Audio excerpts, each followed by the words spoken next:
देखा कि विपक्ष अब हताशा में नई नई गाथाएं लिखने को सोच रहा है। इसीलिए एनडीए की सरकार का आना तय है और इस माहौल में सभी लोग अजय निषाद जी, रमा निषाद जी ने फिर से घर वापसी किया। जैसे ये औपचारिक घोषणा होगा उसके बाद सीरियली जो है वो कैंडिडेट का घोषणा शुरू हो जाएगा। पूर्व सांसद अजय निषाद और उनकी पत्नी रमा निषाद बीजेपी ज्वाइन की। जी हां, बिहार बीजेपी प्रदेश अध्यक्ष दिलीप जायसवाल ने उन्हें ज्वाइन कराया। इस दौरान की तस्वीरें हम आपको लाइव दिखा रहे हैं कि भारतीय जनता पार्टी बिहार विधानसभा चुनाव को लेकर पूरी तरह से सक्रिय हो गए हैं। लेकिन इसी बीच बिहार बीजेपी प्रदेश अध्यक्ष दिलीप जायसवाल का एक बयान भी सामने आया। आइए सबसे पहले उनके बयान को गौर से सुनते हैं। और सभी लोग एनडीए की ओर आने वाले हैं।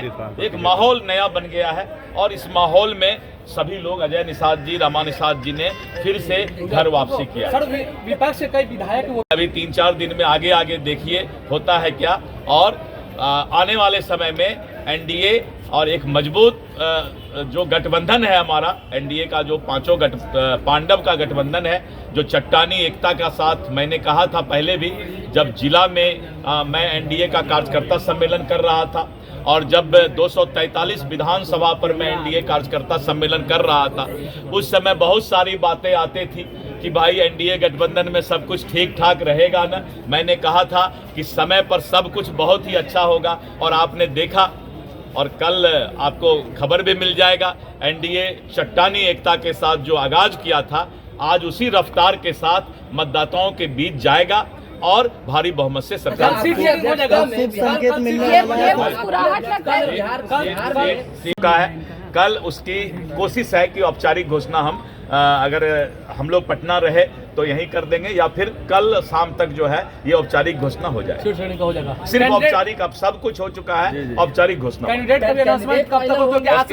उसके बाद तो जैसे ये औपचारिक घोषणा होगा उसके बाद सीरियली जो है वो कैंडिडेट का घोषणा शुरू हो जाएगा। बार ऐसा हो रहा है अध्यक्ष जी, आप अध्यक्ष हैं और नॉमिनेशन का तारीख आ गया, कैंडिडेट का नाम का घोषणा नहीं हुआ। आपको मालूम नहीं है, हो सकता है आपका उम्र कम हो इसीलिए, नहीं तो इसी तरह होता है, अंतिम तक चलता है। अभी आपने सुना, उन्होंने साफ तौर पे कहा कि भारतीय जनता पार्टी और एनडीए एकजुटता के साथ पूरी तरह से बिहार विधानसभा चुनाव की तैयारी में लगा है और जो मतभेद की बातें चल रही है ये सिर्फ बरगलाने की बात है, बल्कि एनडीए एकजुट हो करके और सबकी सहमति के साथ, समन्वय के साथ इस बार बिहार विधानसभा चुनाव में तैयारी किया है और जीत भी हासिल करेगी। इतना ही नहीं, जब उनसे सवाल किया गया कि सीट शेयरिंग की बातें जो चल रही है आखिरकार कब तक फाइनल हो जाएगा, तो इसी बीच उन्होंने तारीखें भी बता दी। साथ ही साथ जब बात कैंडिडेटों की लिस्ट की आई तो उन्होंने कहा कि जैसे ही सबकी बातें सामने आ जाएगी, यानी कि चिराग पासवान को कितनी सीटें मिल रही है, उपेंद्र कुशवाहा को कितनी मिल रही है, तो वहीं जीतन राम मांझी और जदयू बीजेपी कितने सीटों पर चुनाव लड़ रही है, उसके बाद कैंडिडेट का लिस्ट भी जारी हो जाएगा। इसके साथ ही दिलीप जायसवाल साफ तौर पर सक्रियता दिखाते नजर आए और एनडीए की समन्वय मजबूती एक बार फिर से उनके बयान से झलका। तो फिलहाल के लिए बने रहिएगा हमारे साथ, पल पल अपडेट हम आपको यूं ही स्वराज पोस्ट पर देते रहेंगे। धन्यवाद।